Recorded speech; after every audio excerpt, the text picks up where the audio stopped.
Our state mammal, Florida panther. It's a beautiful, beautiful cat. Let me tell you about him.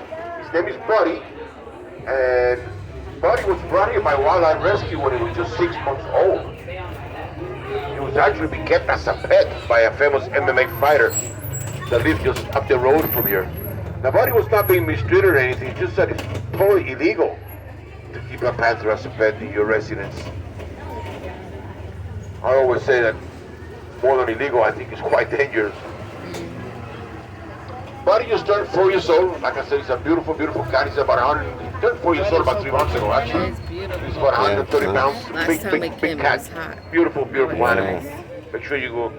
Like I said, I was back there a little while ago. He was walking right in front of the window there. Hopefully, when we get back, you get a chance to go see him. Hopefully, he'll come to the front again. A little more about the panther, people.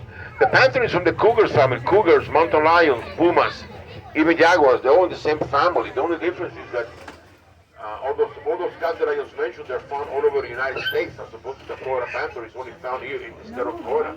And that's one of the main reasons why they're considered an endangered species. But I think about 10 years ago or so, the state of Florida started a program to keep track of their breeding, to keep track of how the panther is breeding in the wild. We've been tagging them, and the records show that they've been breeding quite successfully. The number have come up quite a bit. Hopefully that pattern will continue in the near future. Okay. Driver's side, people, flamingo ponds. There's only 6 species of flamingos in the world, and we're lucky to have 3 of them here in the garden. Now, that specific color you see in the pink flamingos, that is due to their diet, which consists only of algae and shrimp. That's all they eat. The algae, of course, they find from the bottom of the pond, pure instinct, and the shrimp is fed to them by a wildlife crew that they go around twice a day and they feed all the animals and all the birds. Speaking of birds, we got a bunch of little American white ibis right in front of us. These are all called American white ibis. Tell me about these guys. They're native of Florida, and they're a very smart bird. These birds are the last bird to leave the area when a storm is approaching, and the very first one to come back as the storm passes. American white ibis. By the way, 90% of these birds they were born here in the Flamingo Gardens grounds. They do fly away sometimes, but they all come back.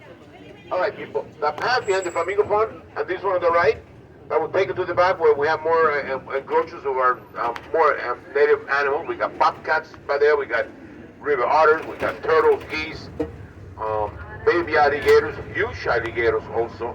Our own beautiful Florida black bear, his name is Josh. He's back there. I didn't see him this morning yet, but this is part of his enclosure right here. So do make sure you go for a walk, people. Take a stroll back there, take a bath and go. Plenty to do. Beautiful, beautiful morning here. Take advantage of it. Don't forget your water bottle, please. If you decide to go for a walk, do not forget your water bottle. Drink plenty of water. Very important to keep hydrated, although it's not hot at all, but drink plenty of agua, people. All right, passenger side. The house was built for Mr. Floyd and Mrs. Jane Ray, W-R-A-Y. The Rays came here from Indiana in 1925 on vacation, and they fell in love with the area, even though it was still pretty much on the water. All this area where we are right now, of course the road was not here yet, but all this was on the water. He started a very profitable citrus business. He was able to purchase like 300 acres of this land where he started a citrus business, which, by the way, within a year or so, he grew to 3,000 acres of oranges.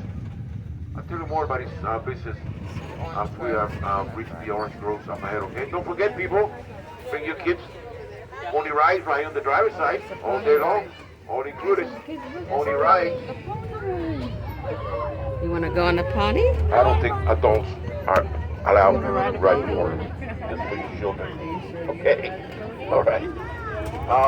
Once we cross to the other side of the road here, people, I'm gonna be telling you about a few tropical trees. Starting with this one on the driver's side, this tall one, the one I'm pointing to. This is an avocado, avocado tree. The avocado is from Mexico, and people think that the avocado is a vegetable because we do eat it with salt, pepper, onions, and olive oil, and we toss it on a salad, which is, by the way, delicious. But it's actually a fruit. The avocado is a fruit; it's not a vegetable. That's where we get the guacamole So dip from. good. Delicious and very, very nutritious also.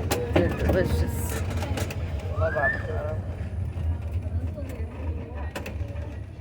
You know, I went the other night by This is myself what I call a mini banana to the plantation Bahamas right here. and ordered fajitas. Bananas, Took like plátanos 3 in shots Spanish. of tequila by No, myself. you always hear people say When? banana trees. Bananas week. are not trees, these are plants. Check out the trunk of these plants, you see? By It's not a myself. solid wooden bark, you see? The trunk You and consists Jimmy of the a same series day of doing the leaves same thing. that come up and form the trunk. So, Last week. They might look a Oh, little wow. raggedy. Excuse me. They might look a little raggedy to you, but actually not. They're very, very healthy. Most of them are going through that process right now in early winter to.